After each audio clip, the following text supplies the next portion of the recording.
morning glory. Say there, stop that yawning. A brand new day is dawning. Pull up the shade and let the sun come through. Good morning glory. Spend about an hour underneath a shower and keep on singing like the birdies do. So have you read the book about the book critic who killed the radio producer? Well, stay tuned, everybody, because this is Books of the Week, and we are going to do something a little different, although it could be argued that every week is just a little different. Anyway, joining me in this adventure is book critic Steve Donahue in Boston, Massachusetts.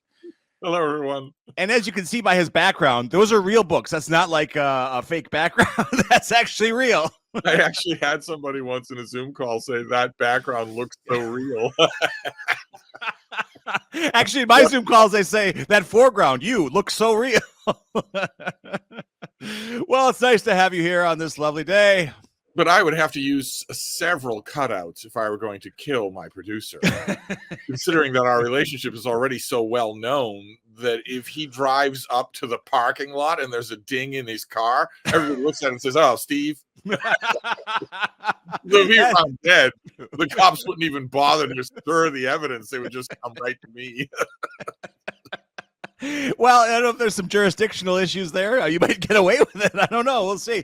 I mean, you look at something like this, though. What a fool I was. I wanted love, a real marriage. Now I wash dead bodies, which is the motto of CPL Radio and Books of the Week.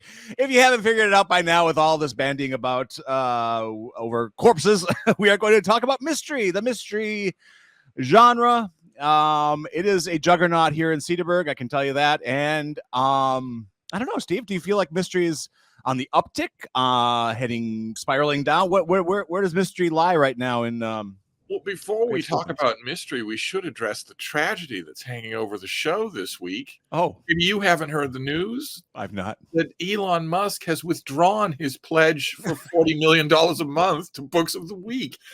He originally thought it was a good idea and pledged us $40 million a month. That's a lot of money. Yes, I know. We need you more than ever. He originally pledged that money, but he withdrew it and said that he didn't want to be part of a cult of personality. And I think my producer can attest to the fact that this is indeed a cult of personality. So you really should have vetted us first. It's a full-time job, everybody. As you can see, though, I'm very close. Steve and I are wearing nearly the same shirt, as we always seem to do. So I'm a little purplier than him, but that goes with the territory. Yes, murder mysteries are perennially popular subgenre. Just perennially popular. People go to murder mysteries, believe it or not, for comfort reading. And I asked an old friend of mine once who was in the book business years and years ago, I asked him, why would that be? Why, given your job, why do you read these things? What is their appeal? And he said, oh, I can summarize their appeal in 2 words.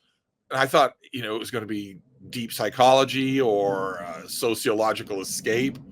And his 2 words were, ain't me. Meaning the dead person is not reading about someone being gruesomely killed, but it's not him. Now, that was the appeal. Now I want to write a book series, the Ain't Me Murder Mystery series. I think that'd be great. I like Years that. Before that, he said that the appeal of science fiction is that it could be me. But for murder mysteries, he got rid of one word. It was just ain't me. No, I didn't do it. And I'm not the victim. I'm just watching. And there's a certain amount of voyeurism has to be there, too. We love to watch. Don't we? Yes, I watched the 5 shows that you produced this week through the scope of a high-powered long-range rifle. This was Steve this week watching CPL Radio. I had that little red tracer dot right on Jeff's forehead the whole time while he's producing other people. Walking down the sidewalk, just a tra-la-la-la-la. Hey there, beautiful morning. Need something produced? Now it's the League of Women Voters. I have another name added to my list of arch enemies. This man is the Terminator. Do not work with the Terminator, I'm telling you. I need your clothes, your boots, and your motorcycle. Well, enough, that's exactly first words I ever said to Jeff. I only had the close part. Anyway, I have a stack here, a mile high. I sound like Casey Kasem here on America's Top 40, but we're talking mystery novels today, mystery new releases, and that will be the focus of our day. That's where we're going to remain. And I don't know what he's going to show me. And Steve has no clue. Yeah. You've said before that your library is mystery central, right? It's by far the most popular thing. Mystery and thriller. Yes, the thriller. Yeah, absolutely. Which is interesting too, and maybe we should do a separate show on this someday. Where is that line? Because when I shop for mysteries, and let me underscore that the stack of mysteries I have is from a massive donation that we got just about a month and a half, 2 months ago. Someone who had passed away, but they were a fan of the mystery genre, and this was a hefty donation. Now, Steve actually did try to get a chunk of that. He's still working on it. We'll see how we do. But I'm going to spend it on books for now. I just assumed that some of it was, what's the word? Earmarked for me? Well, that's what you get for missing staff meetings, sir. Has passed away. The donor can't be Elon Musk. No, no. Right? Because although the fact that aside from Musk Bros, 8.1 billion people on Earth want him to pass away, he has not passed away. Can you imagine? I mean, I know of 4 people, 2 cats, and 1 radio producer who want me to pass away. Can you imagine 8.1 billion people wanting to die? Kind of discounts the presence of a higher power in some ways, doesn't it? Because talk about unanswered prayers. I mean, that's a juggernaut. Unless he is the higher power. Oh, dear. Oh, dear, indeed. So first book on my list this week is... I know. You thought the chosen people had it bad. Imagine it could be even worse. Oh, boy. I'm so grateful for the Pharaoh and all he did for us. We're going to get in so much trouble. Let's do some mysteries. Good heavens. We've talked about murdering each other. We've talked about murdering world figures. I swear. I mean, that's the asked question from viewers. When are you boys going to behave yourself? No sign of it so far. I know. He's just not thrilled. That's why she turned to her phonograph. She turned her internet off and went that way. We're going to start with a, I don't know, kind of the granddaddy of this sort of thing. The wonderful Otto Penzler. And this is the Green Murder Case from S.S. Van Dien, I'm going to say. And he's, according to Crime Reads, the perfect sleuth for the jazz age. Is he, Steve? He's a great brain. He's, Van Dien wrote a series of murder mysteries about, that have their origin from one line of Arthur Conan Doyle, where he refers to Sherlock Holmes as a disembodied brain. It's basically Sure. a passionless, emotionless thinking machine. And Doyle puts that line in Watson and then writes about Holmes. The Holmes he writes about himself is extremely passionate. So you don't know where that stuff comes from. But Otto Penzler loves this guy because Otto Penzler is about 4,000 years old. Yes. when Howard Carter opened up the tomb of Tutankhamun, Yes. someone asked him, "Do you see things?" And he said, "Yes, wonderful things." And also Otto Penzler. So he likes this, but these books creak with age. They're terrible. Well, available now at the Cedar Republic Library. Line up, get your holds rolling, everybody. He's going to faithfully, worshipfully reprint them, and God bless him for the rest of his life. He's going to do that. Philo Vance is the guy, right? His introduction to these books is better than the book themselves. So. I walked into one of those last year and I don't remember what it was. It was the same. It was a reprint of some locked room thing. And it was quaint reading for a while, but then I got to around page 30 and I said, oh, this isn't going to get any better, is it? No, you take stuff like, I hesitate even to call them murder mysteries. You take stories like the Philo Vance stories. If you want to spare yourself the trouble of going through reading the book and maybe give yourself some stimulation, the kind of stimulation you'd get from reading the book, take a piece of paper, take a pencil, write out 10,392, then write out 1,905, and then on paper, 50 years short of grade school, try to multiply them. You even remember how to do that?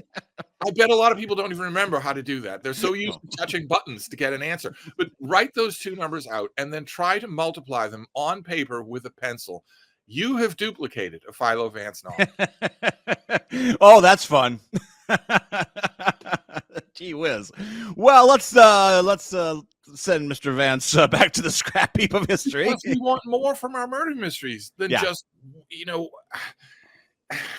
And Arthur Conan Doyle is the one to know that he was the one to train us to want more from our murder mysteries. Yeah, absolutely. Yeah, Philo Vance, but he was big at the time because he had a radio show, and I think there were a series of movies, and you produced it, didn't you? Oh, that was awesome. They always say we have working from a script. I'm telling you, that awesome Barb was not scripted. What we have here next is just all of you remember, he's M-I-N-E, mine. He's not free to produce your podunk little show. Cinnamon rolls. Just put him by the back door. That's all you gotta do. Hey, it's the Botanist Guide to Society and Secrets by Kate Cavari, I want to say is the pronunciation of that name. Have you had a chance? I have not had a chance to get to it looks like fun. It does look like fun. I'm assuming. Read us a little from the dust jacket. I'm assuming it has a botanical edge to it. I would think. Saffron Everley Mystery is the name of the unlikely name of the protagonist, the sleuth.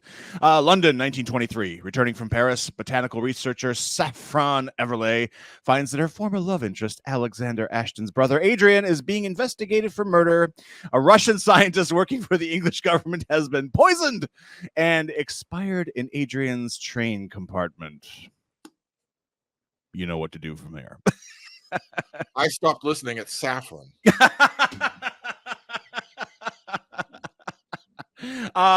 Let's see here. Ashley Weaver says it's well researched and brimming with the dangers of scientific intrigue. Francis Brody says an intriguing mystery and a resourceful and engaging heroine with a incredibly unlikely name. Saffron Everley. Haven't people described this show as brimming with the dangers of scientific research? I can swear they've said that. It's amazing because usually when the experiment fails, they discard it, but we're still here. Well, they said we were brimming with something. I might be getting it wrong. I'm medicated. The last note of warning by Catherine. For the last time, donuts don't count as medicine. That's our next show, and it'll have nothing to do with books. We're just going to tangle on that one. It's the last note of warning, a mystery by Catherine Shellman. And do you have any experience with this one, Steve? I do. Yeah. Yes. I did so well last week. I grabbed some. You grabbed a lot of classics last week. This was a little bit by the numbers. Yeah. You're in a safe space. Go. Well, we said that mysteries are more popular than ever. They're always popular. And lately, in the last 20 years, historical mysteries set in historical settings have taken off like crazy. Just exploded. Largely with the help of writers like the aforementioned Ashley Weaver. Mm-hmm. All sorts of series that at all sorts of times. And that throws into spotlight what you have to do that well. What do you have to do that well? You want to transport your reader. Yes. Yeah, definitely. You want the murder mystery to take place believably in the confines of whatever time period you've picked out. You want to cut down on anachronisms. Yeah, absolutely. These are all things that were learned the hard way by the grand dame of murder mysteries, Agatha Christie. Agatha Christie. A murder mystery in ancient Egypt, and with different results. I don't know. I'm curious to know in this case, in all cases, do your patrons pipe up about it? Do they like it? They do. Yeah. I would blame, what is this? There's so many of those series that get produced by BBC television, and all of our patrons are like Acorn junkies on the Acorn streamings. Oh gosh, yes. So they don't just like the books? They watch everything too? Oh, heavens, yes. God. Oh, my gosh, yes. Good Lord, you weren't kidding when you said it was Mystery Central. Yeah, it is. It really is. Absolutely. So many of the, and even Louise Penny, Louise Penny is huge around here. I think she actually has something coming up. So Gamache and all those people are those are friends to the patrons of the Cedarburg Public Library. It's pretty acute. Do you suspect That's that pretty any of cute. the patrons themselves are murderers? Jack Henke. Let's get that rumor started today, shall we? If you watch a show, though, you just don't believe it. You don't believe that it could ever happen. No way. Isn't that always the case? He's just too nice. Yeah, I wouldn't go over the head until dead, but I'm worried it would hurt you. He would never do it. Well, let's see what we have. Our viewers think the same thing about me. It's never come up. Yeah, there you go. By the way, you're all invited to the first potluck of Books of the Week. Steve's bringing the Jell-O mold. And speaking of food items, I have something called Cinnamon Girl from Daniel Weitzman. Seemed like a little offbeat type of mystery, known as a Pacific Coast Highway mystery. Well, how do you feel about this one, Steve? Very, very good. Oh, yeah? Yeah. Excellent. I want to stress to your viewers and your patrons that this is an author to watch. I myself don't believe that this author is going to stay writing genre fiction. I doubt that very much. This is a prodigiously talented writer. He's bursting out of his genre trappings. Either that or he's going to change the genre, right? I mean, that's what they do. Either way, either they burst out of it or they change it because it's too small for them, or whatnot, or they see an area where it could go that it hasn't gone before. He's wonderful. So I strongly recommend Cinnamon Girl. It says Pacific Coast Highway Mystery. Would this be a book 2 then, or is there? Yeah, do we know? Mention the first book. Yeah, and there is. I didn't know if that was also part of that. Yeah, there is a book prior to this one. I wasn't sure if it was part of the series or Last Songbird. More or less, but I mean, you could read it separately. But really, your patrons should not miss The Last Songbird. You should not miss it. Oh, great! The previous one. I'm assuming you have it there. We do. Yeah. Mm-hmm. What a book! Good to hear. And it's so simple. A guy who's down on his luck, his life is not panned out the way he wants. Of course, he has to pay the rent, so he's driving a gig car. He's driving an Uber. Oh, right on. Yeah. He's big into music. Yeah. His whole heart and soul is music.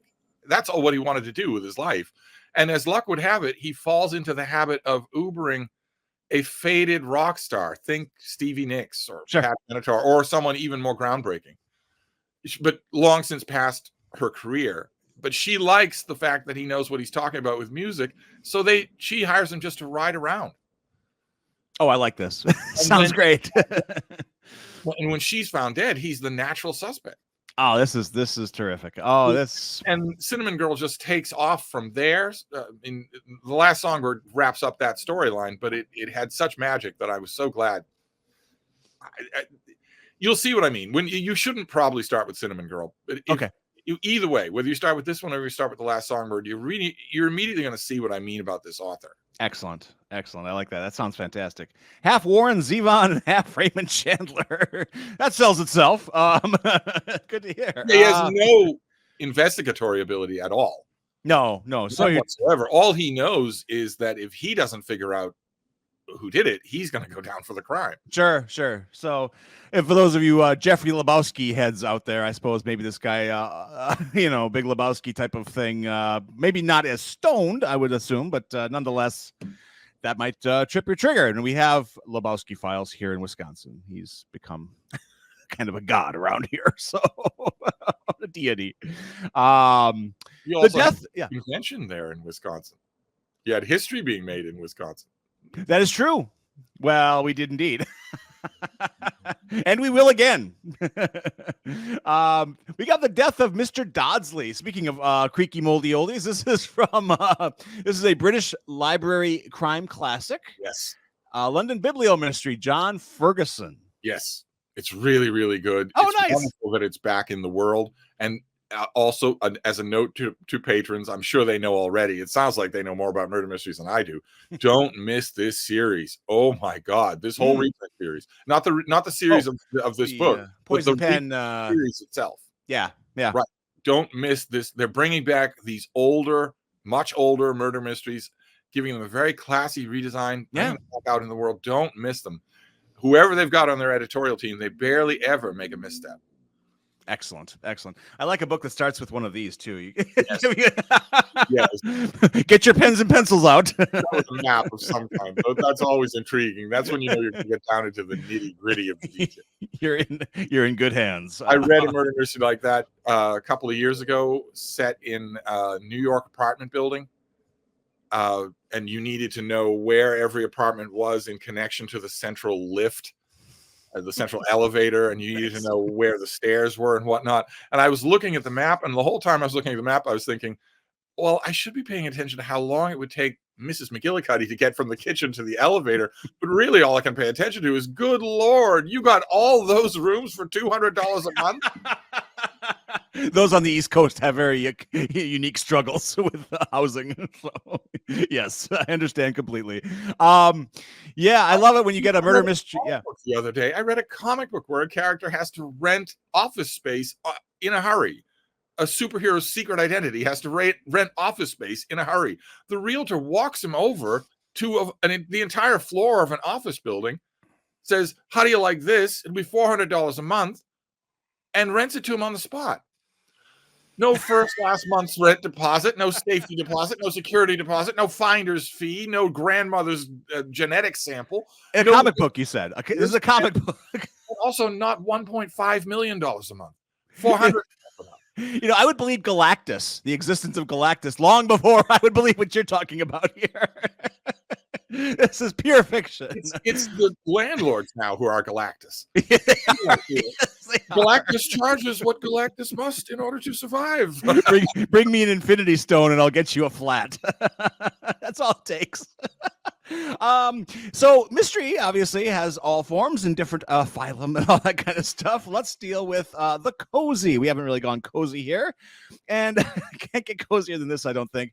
This is Death by Chocolate Raspberry Scone by Sarah Graves. Well, I haven't read this one, but you really don't need to, do you? I mean, I know perfectly well that genre fiction and genre readers can be sensitive to that old phrase, once you've read one, you've read them all. Sure. Nobody likes to hear that about books that they like to read. No. Even though, well, if we talk about Westerns or space opera, nobody likes to hear that about genres that they love. I know that because I love genres. No. But cozy mysteries... So you're saying if I have already read Cherry Cheesecake, Malted Milkshake, Frosted Donut, Snickerdoodle... Oh my God, you're kidding me. So this Sarah Graves person is basically trying to win you as a husband. No ring. I'm available, Sarah. You know where to find me. What's that? She's actually calling her books by those titles? Yes, this is the Death by Chocolate series, Steve. So the next book in the series, she's just going to go whole hog and title the book Jeff is Innocent. Good Lord. Call me Sarah. Yes. My producer. Just remember, if she wants to do a writer podcast, you're not available to produce it. Chocolate Raspberry Scone will get you a show. 17 weeks, 2 hours each.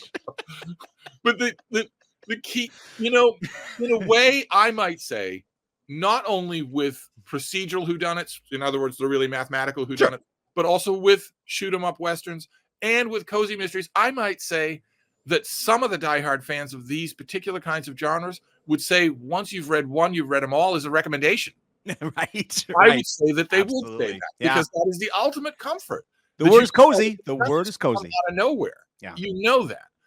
Whereas when you're reading Daniel Wiseman, bless his size 4 brain, you don't know for sure that he isn't going to reveal at the last minute that his everyman Uber driver is a serial killer. Right. No, he's not going to do that. He's as talented as a Greg Iles. So you don't know. You don't know for sure. Whereas in murder mysteries, you kind of do know. And oh my God, in cozy mysteries, The whole point of a cozy mystery is that, believe it or not, it is a murder mystery that is comforting. Which you wouldn't think would be possible. But usually the person who dies off stage. Usually they die without any gore. And usually they were really hated. Yeah, right. The town, the landlord. Yeah. Or in a couple of really unbelievable cozy mysteries, a caustic book critic. Perish the thought, or like just perish. Mourned. It's like they wouldn't be mourned. I don't even know what those books are trying to say. But the point is that that murder is out of the way. Usually it's a stranger or an ancillary character who's killed second, because you need a second murder. Sure. Yes. And the whole point is where people have lunch in order to discuss things. It's a nice knit throw rug. It's a blanket. It's a cat. Yeah. It's a Yankee candle. Whatever. It's everything. And they're hugely popular. Higa, literary higa. Isn't that what it would be? I suppose. But anyway, winter's coming, Wisconsinites. We have lots of cozies. Snuggle in. Not available. Not a bit. No. Raspberry scones are good. Speaking of where this show is going right now, A Nest of Vipers is the next book. I think the whole problem here is that there's no ring. I'll send you one. Sorry, I'm claimed. So this is CPL radio. Yes, it does. I don't know. Jeff Donahue sounds weird. So anyway, do I get to keep my maiden name, Steve? Well, here's an interesting, colorful name: Harini Nagendra and A Nest of Vipers. And this looks really interesting. Very, very atmospheric. I think very much meant to capitalize on the success of another murder mystery set in India. Sure. What is Rohinton Mystery? No, it's not Rohinton Mystery. No, it's not. That's the author of A Fine Balance. Right. Blanking right now. You know the series because you get it there. And I know what you're talking about because I can see the cover. And so can I. The covers are very distinctive. Drop in the comments, everybody. Jack will know, right? The comments will know. But that series is really popular, and this is really good. This one Excellent. is really good. Cool. I think it's a first book or first part of a series. I think it is the first book in the series. Yeah. But it's a Bangalore Detectives Club mystery, which kind of evokes the idea of like the #1 ladies detective agency type of thing. Which are pretty tongue in cheek. Is there ladles of humor? I didn't say it doesn't look humorous. No. Okay. No. But this and the other book, the one that we can't remember, they give you a historical setting. They give you empowered women, even though that's in the settings usually a little bit anachronistic. They give you all the stuff that you want, but they're not cozies. No. The other book, the one that I can't remember, the Malabar Hill, the Widows of Malabar Hill, that whole series. Yeah. I can't remember anything about it. Oh, it's Perveen Mystery. Okay. The name of the protagonist. Sure. And the author, I want to say, those books, they involve a lot of heavy issus, social issues. Sure. And it seemed to me like this series will too. I didn't particularly like it as much. Okay. That other series, but yeah. Still. Well, speaking of larfs, we have ample larfs in this series because I read the first book. This is part of the Marlowe Murder Club mystery. This is the Queen of Poisons, and the first book in the series was Side Splitting. Robert Thorogood is the author. These are the first one is hilarious. It's small town stuff. It's set. It's a UK setting, but I don't know this at all. Quirky. Oh my gosh! It's the first book. The first chapter of the first book is one of the best first chapters of any book I've ever read. It was a lot of fun. That's funny. Side Splitting. Oh my. Yeah, Robert Thorogood is the name. Death Comes to Marlowe, and what was the first one? The Marlowe Murder Club. It's old women who don't have a lot to do. So, as you can imagine, all of our people. There's Dorothy. There's Eunice. They're all in here. The Queen of Poisons, the mayor, as to your point of cozies, the extraordinarily disliked mayor. It says here, and his spilled cup, world's best mayor. The Queen of Poisons. I haven't read this yet, but I'm assuming it's going to be wonderful. So, could you remind me again exactly where your world's best producer cup is? Still waiting. Reason. I'm just curious. No rings, no cups. Just a Jack Hinkey show sign. Oh. Moving on. A Haunted Haven Mystery is this series from Carol J. Perry. There's a dog on the cover, so I feel like Steve wants to read it anyway. Haunting License is the name. Looks very quirky, very silly. Yes. Another subgenre of mystery is the pets helping out. Yes. The dogs helping out, or the cats helping out, or sometimes in some of the more Protestant versions, the dogs and cats together. Yes. Yeah. Looks like there's a fishing community. There is a body, and once again, I don't know what to tell people. I guess it's wish fulfillment. I guess they love their pets. Who doesn't love their pets? But Frida couldn't solve multiple crimes. I have to tell you, your dog would urinate on the corpse, and the cat did it. The cat did it. So I don't know why your dog would not care, and your cat is the guilty one. There's so many great titles for a series. Your cat is the series. Your cat is the guilty one. The corpse was damp. There's just so many good titles there. It's just wish fulfillment. It People is. want to believe that their dogs are really, really smart. When most of the people I know who want to believe that about their dogs are incredibly stupid. and people want to believe that their cat is so smart and so deductive that they'd be able to solve the mystery. No, they're the killer. I'm always waiting for someone to come up to me and say, "Did you know my cat is an empath?" You can't, people, for once in your life, why don't you try looking objectively at how your cat is watching you as you cross the room? Does it seem friendly? No, it does not seem friendly. What about your two cats? When you're in the living room and you look down the long hallway to the kitchen and you see them sitting next to each other, heads bowed together, talking while looking at you. Do you think that's innocent? Is that innocent behavior? Steve thinks cats are Klingons. They are warriors.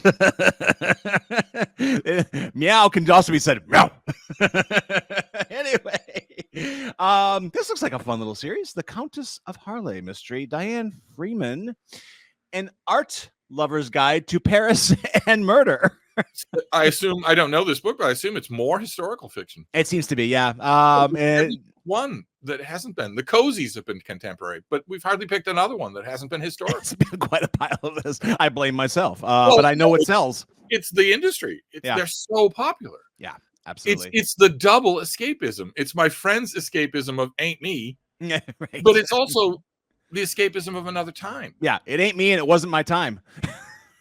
So there we go. This author has also written A Lady's Guide to Etiquette and Murder, Fiance's Guide to First Wives and Murder, A Bride's Guide to Marriage and Murder. So I think I'm seeing a bit of a theme here. I think we'd easily prove this. If somebody at a major publishing house, at Minotaur Books or something, came out with a book called Murder at the 2024 Republican National Convention, hey, no one would borrow it. There's no escapism there. No. It's not historical, and no one would borrow it. I would read the hell out of that, by the way, but that's just me, I suppose. Sure, but also, how in the world would you pick the killer? in an entire convention floor full of violent fascists. This is a great book you're pitching, Steve. Oh my God. The more I talk about it, the more I want to write it. NaNoWriMo's coming, everybody. Get to work. My cat and I are going to solve that one. For the first time ever, I'm committed to NaNoWriMo. Oh, yeah? Yeah. And a writer and I made pinky promise to write complimentary books. Interesting. I'm set for NaNoWriMo. Oh, very cool. None of this of wondering and preparing and maybe having a last minute change of heart. I know what I'm writing about. For those of you who don't know, in November, I'm sure most of you know this, but it's National Novel Writing Month, when in 30 days you cough barf or scratch out a novel of some sort, and hope to God you don't lose your marbles in the process. I believe that 2024's NaNoWriMo will mark the 15th year that you have been okay for the first 4 days. Three.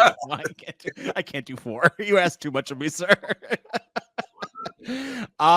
We're doing more. It's funny, as I go through this pile, I'm like, this is definitely thematic. Locked in Pursuit from Ashley Weaver, and Ashley this Weaver. is She is excellent. She is excellent. She has a long backlist. I'm sure, though, in this particular instance of Books of the Week, I'm sure that I'm not telling our listeners anything that they don't already know, especially your patrons. Yeah, they're already going to know all about these books. Yeah, absolutely. Yeah. And know that Ashley Weaver if you read her series, her previous series, she quickly becomes an auto-buy author, someone who's going to please you. Nice. She's going to please you.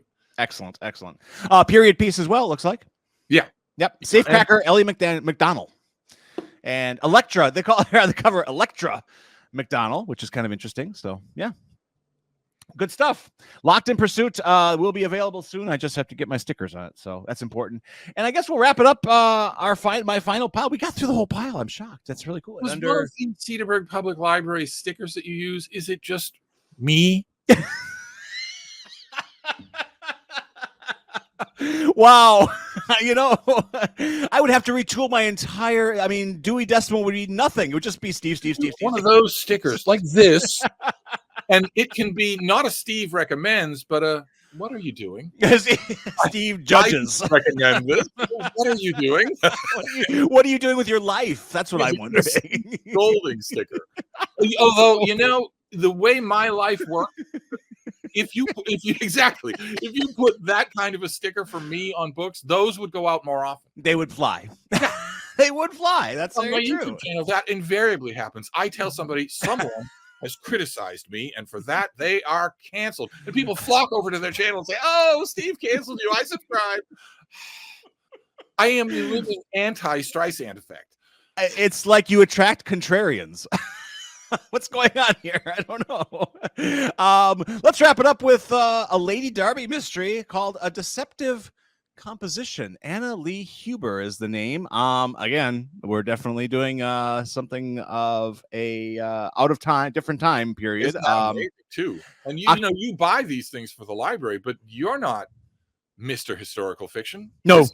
You just did Scattershot, and look at how often you hit historical fiction. Yeah. It's amazing how popular it is. October 1832, so we're going way back here. Yeah. Kiera is enjoying the slower pace of the English countryside. She, Sebastian, and their infant daughter have accompanied her father-in-law, Lord Gage, home so that he can recuperate from the injuries he sustained in a foiled attempt on his life. But as the chill of autumn sweeps across the land, I should just read backs of books on the radio all day long. I really enjoy this. They receive 8 years. That's what it took. It took me 8 years to get Steve on our airwaves, reading backs of books. But yes, there's going to be murder, mayhem. I might point out, first of all, I think it's rather a remarkable coincidence because 1832 was the year of our first broadcast. but also, I might point out to these authors, I know you're setting your books in the idyllic English countryside, but you don't have to have a character named Sebastian. You don't. There's no rule. You don't have to do that. This one did. Four of them up so far have had characters named Sebastian. When have you ever met a Sebastian? I knew one, and that was kindergarten, and he ate his boogers. So I'm assuming that's not him. There was one at the aforementioned Republican National Convention. Only he goes by Seb Gorka. Right. And he also eats his boogers, by the way. No, he eats Donald Trump's boogers. Oh, that's right. Because they're superior in every way. They're freedom boogers.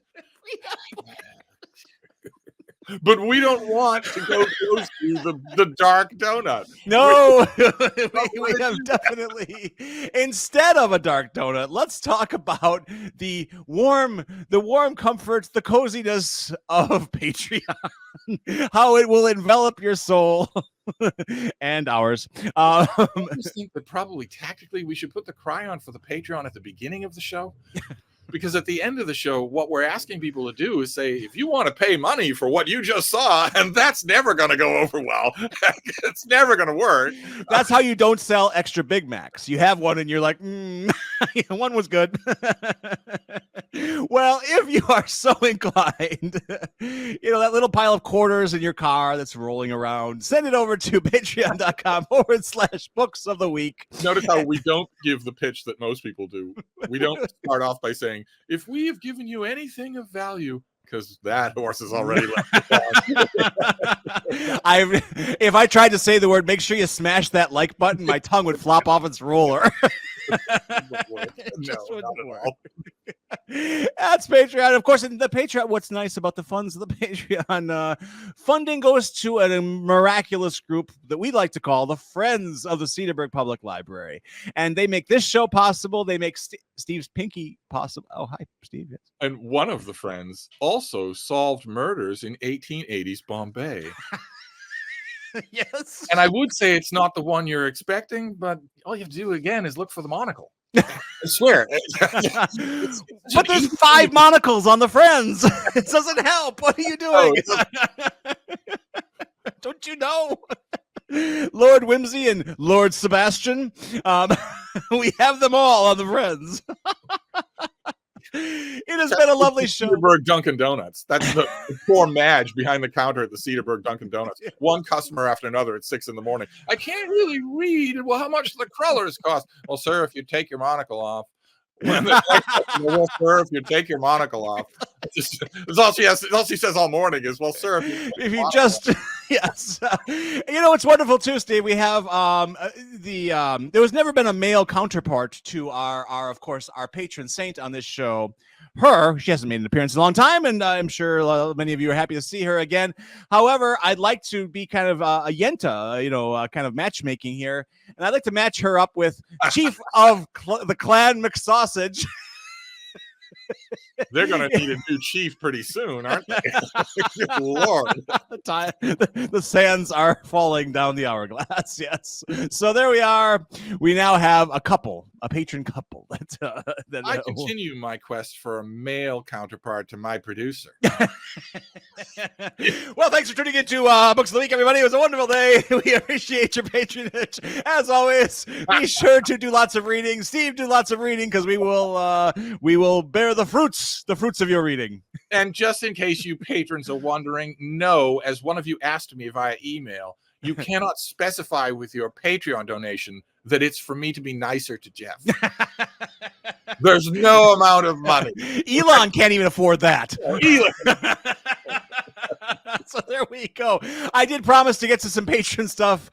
We have a couple requests in the hopper, but mystery was too compelling this week, so we will move that to next week. But keep those patron requests coming on Patreon because they accompany dollar signs. Take care, everybody. Thank you, Steve. We will see you again.